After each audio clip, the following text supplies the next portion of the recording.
right, welcome back. Today we're going to talk what I think is one of the most thorough yet gentle grade 1's curriculums. This can be autism friendly, this can be special needs of any type, ADHD friendly. So we're going to take a look at it and I'm going to show you. This is specifically what I used when my boys were in grade 1. Okay, so first up we are going to talk history and geography. Now these books, this is from a variety of different curriculums, okay? So each book is pretty affordable. It's not that expensive. I'm going to give you a couple different options for a couple different things too, so you could take a look at it. All right, so this is a Becca. This is 1. So level 1, grade 1. It can be used in kindergarten as well. So it's gentle in the sense that it talks about America, and so it's got a lot of pictures.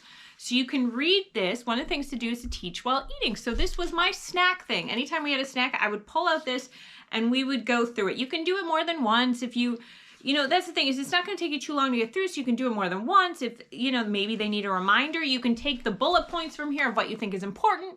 You can make a review book and every, Friday or wherever you go through and you review what you learned that week. And you can do that for the whole year. It doesn't take long to do review books.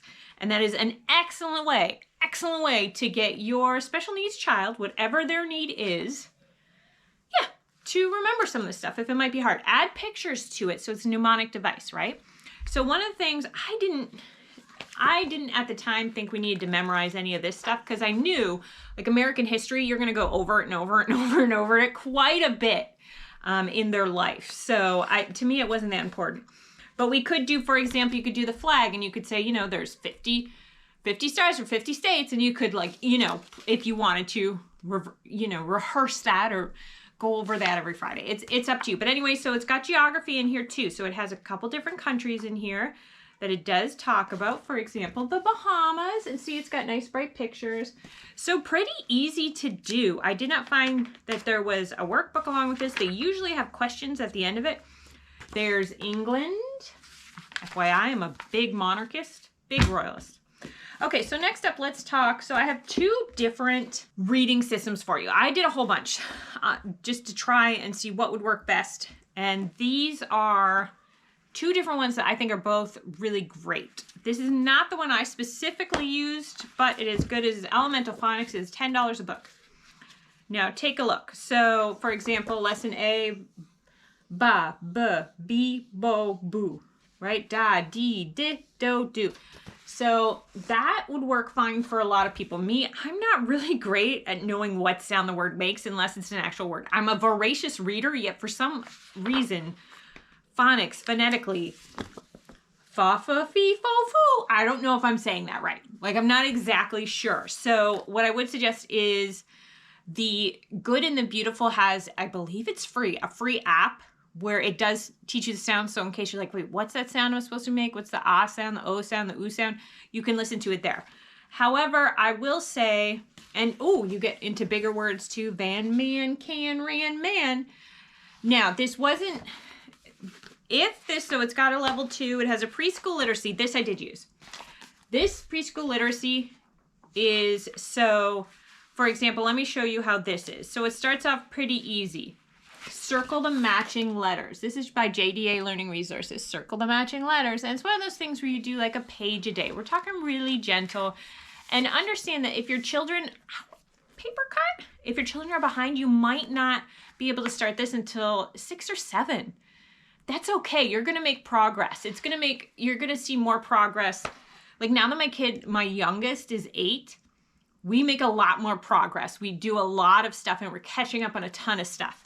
So it's definitely possible to do that. So don't worry if you're a bit behind. It's homeschool, so just make progress is what I say.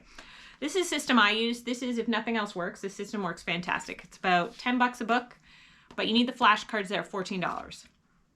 So take a look at it. So this is level 1A. So you get the blue and you would get the flashcards with it. So these are what the flashcards are going to be of, and it's going to have pictures, so it's going to be a mnemonic device helping your child understand that.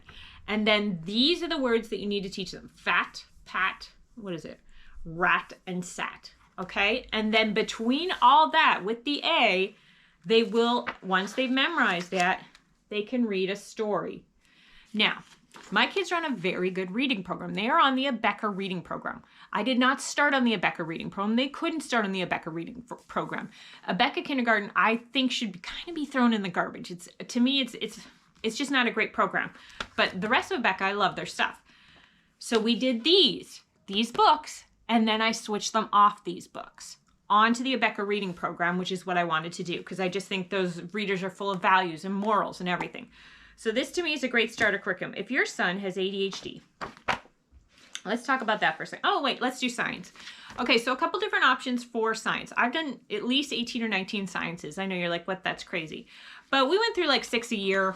I mean, it's just something we do every day at lunch. So again, eating, shoving food at them while I'm going through this. If they are used to watching Minecraft, watching Minecraft videos, I guess, while they eat, you're gonna have to detox them from that. It is not a punishment. It is you're doing something better for your brains. And so in another week, guys, we're gonna cut down the amount of TV we watch. All of us, even me, I'm gonna stop using my cell phone as much so that together we can, help our brains. So then for a few days you sit bored, and then you could pick up a picture book and read that during lunch, and then switch off of that to schooling. And everyone's gonna be like pretty entertained, which is kind of surprising, but I'm telling you, done it a couple times, it does work. So you have 2 science options. I personally used this when they were younger. This is one, you can start it in kindergarten. It's very gentle, has answers at the end of the chapters. Or if you're into creationism, or if that doesn't bother you, if learning about a different view of how the world started doesn't bother you, I like Science Shepherd because it's a DVD you put on. You can get it online, but I don't want to say I'm not really good with online because I'm competent enough to Google things and stuff like that. But teaching is just easier for me if you don't have an app I can download, if I can put on a DVD. So I have the DVDs. You would get Intro to Science is what you would get. Now, understand that when you're going through this, if you have kids different age, you can go through it more than once, right? Like when another child's older, go through it again. You'll learn stuff you didn't know the first time. So it's got something like frogs. What I want to show you about this, though, is that the picture to text ratio, it's not heavy text. You don't want heavy text for kids that are bored or jumping up, and you don't want them reading it. You're teaching them to read, and that's a different subject, so they're not going to sit there and read everything to you. They're probably not going to be great at handwriting either. In the beginning, that doesn't mean, they're not brilliant. That doesn't mean that. That doesn't mean they're not great in subjects, but I would do these. That's why there's no answers here, because we did them orally. And I didn't get a teacher's manual. If we couldn't figure out the answer, I would flip back and we would look it up again. Next up, let's talk math. If you have an ADHD student, if you have a student with autism, okay, Math with Confidence is great for everyone. So Math with Confidence, though, is a lot of games. That's why I didn't use it.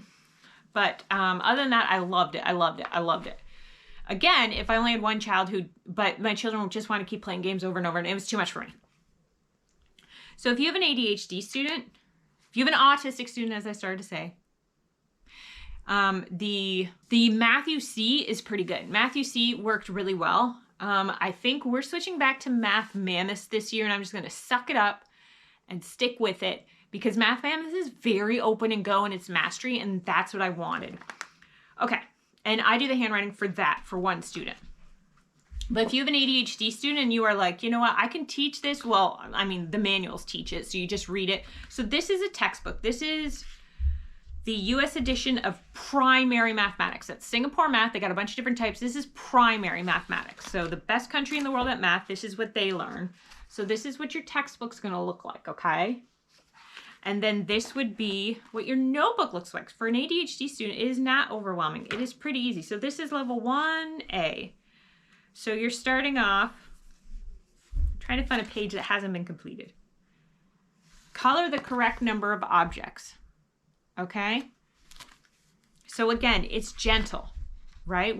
It's gentle because we're getting everybody used to these systems, right? This is what we're doing at age 7, approximately 7. It's when a lot of countries start formal learning. So it's not overwhelming. There's not a lot of color. It's not a lot of fun. But also, that's also why I like the Matthew C is because it's a big book. And there's just a couple of equations per page, and it really helps that autistic student formulate it. However, we use Math with Confidence, and we use an abacus. And so he does a lot of counting with the abacus. That also helps him see it. Say you want to work on grammar and punctuation. I have now switched to mathematics, to Memorial Press for grammar. However, that doesn't have to be done until a bit older. So now this was the first grammar we did. We also did it, my nose is itchy. We also did it as a family subject, which meant during breakfast is usually when I pulled this out. Now we do Christian studies, but back then that's just the way it went. We did Christian studies at dinner. Okay, all right, so it's got a bunch of rules in here. If you do buy this book, buy this cover. I think it's gonna run you, I wanna say $14, but it might be $25. So buy this cover. This is grade 1, Evan Moore, grammar and punctuation.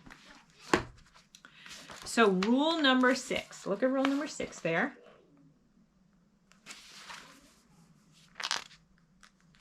The names of people and pets begin with capital letters. And then this is the exercise for it. So we would do it orally. Again, you can go over this. You're going to go over it because it's basic grammar. There you go. Which ones are correct, which one aren't. So not real complicated, not real difficult, pretty gentle. So just as a basic grade 1 curriculum, that I think it's really good for special needs. I think it's really good for anyone. Special needs, not special needs. You're trying to catch them up. You're trying to get, everyone on the same, where they're supposed to be. Yeah, well, there you go. I hope you liked it. I hope that helped. And I will talk to you later.